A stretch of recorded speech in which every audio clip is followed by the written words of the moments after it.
Hi, my name is Josh Tugas. Originally, I'm from Lake Park, Minnesota. I ended up at Northwoods Life, kind of a bit of a journey. I was 16 years in active addiction. Went to Rewind. They make you go to church there, so I ended up here. And in coming here, I had discrepancies with the Bible, and God orchestrated it. I had to be here for that Bible is Alive sermon, because without that sermon, I don't think I would be here today. I don't think I would even be sober here today. That solidified my, what do you want to call it? That solidified my journey to accepting Christ as my Lord and Savior. He's everything. Without him, I'm nothing. 3 years ago, I was the guy in the back row, just there and just kind of dipping my toes in the water. But with that sermon, there's a little story. So I was in AA, and in chapter 4, it's called We Agnostics, but there was a spot, there's a paragraph in the end of that chapter that says, either God is or God isn't. And at that moment, my book lit up, like the page lit up, like someone put a flashlight on it. And at that moment is when I dove in, and it's hard to explain, but from then on, I read my Bible, I listened to my pastors, and God brought me here for a reason, and I think that the two leading this church are very good teachers. I don't know how to say it, but they're good leaders.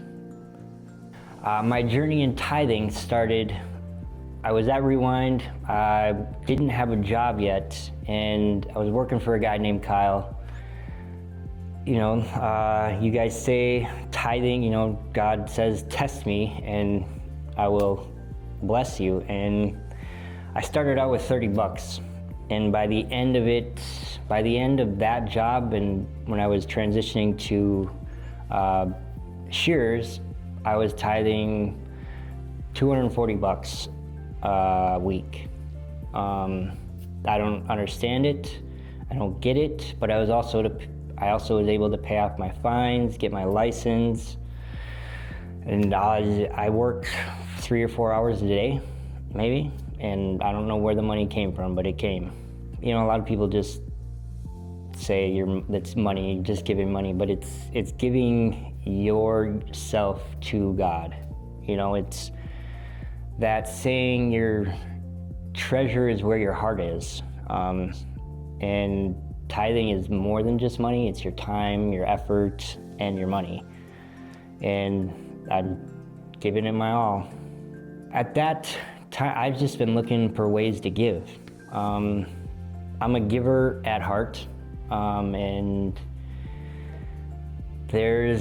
I can't really physically give things, but like my money, I can give. And I make plenty of money where giving is just part of the Bible. Like, you're to take care of the poor, you're to take care of everybody, and God will take care of you.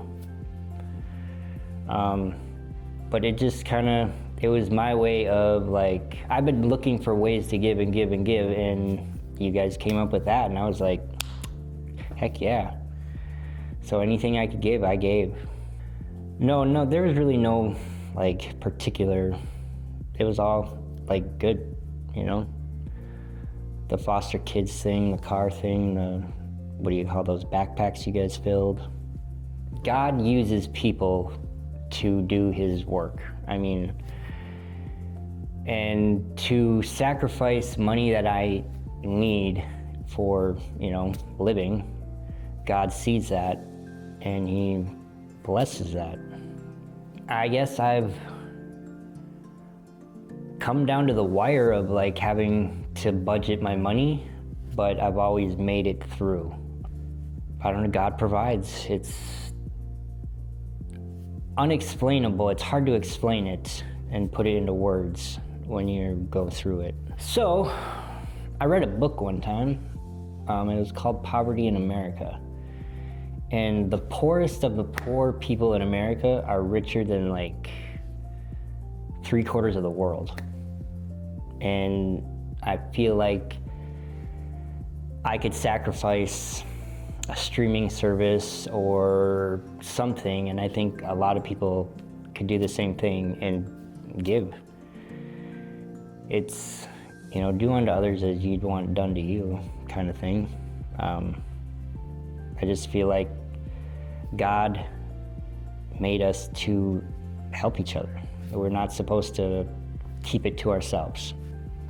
So if someone's on the fence of making a commitment to it this next year, what would you say to them? Have faith and do it. Just test it. He says test him. You know, just do it. I don't know how else to say it.